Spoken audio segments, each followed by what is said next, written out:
I think it's time for us to stop playing the whole who's the number one receiver in the class game. Could Malik Neighbors go before Marvin Harrison Jr.?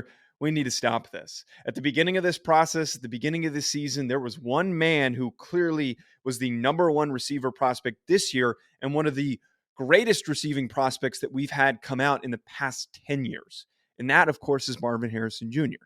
Now, I like Malik Neighbors, and I'm going to do a scouting report on him and break him down at some point, but there is a not a stark difference, but rather a rareness to what Marvin Harrison brings to the table as a receiver prospect.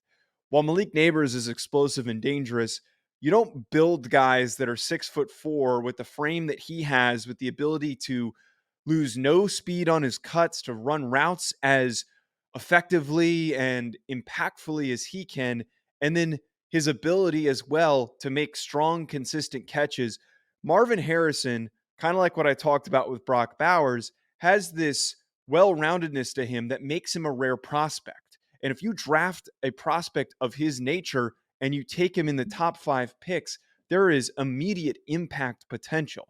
Marvin Harrison Jr., we saw, was extremely productive despite having really inconsistent quarterback play, with Kyle McCord trying to figure out his footing as a quarterback for Ohio State, and we know the end of that story. But that to me signifies him as a player. He is so good and so dominant that despite when the rest of the offense is struggling, he still turns out to be the focal point, the alpha dog, the top player. And while I think Malik Neighbors is going to be potentially just as good as a player in the NFL as Marvin Harrison Jr. and could be that good, we know that he didn't have to be the guy every single game. Brian Thomas Jr. was a tremendous receiver for them. And more importantly, Jaden Daniels was an unbelievable distributor for that LSU offense.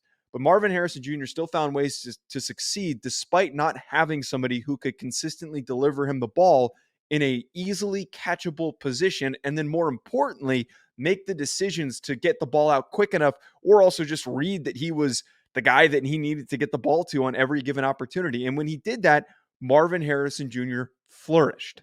I think that there is so much potential for him to go on to become the best receiver in the NFL, if not a top 5 receiver in the NFL, because of just this rare overall physical profile that he brings to the position.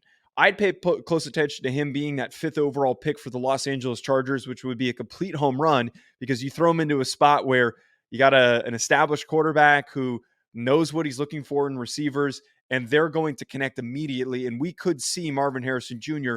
be the offensive rookie of the year because he explodes onto the scene when given the opportunity to truly shine. Comment below, let me know what you think, and we'll be back with more.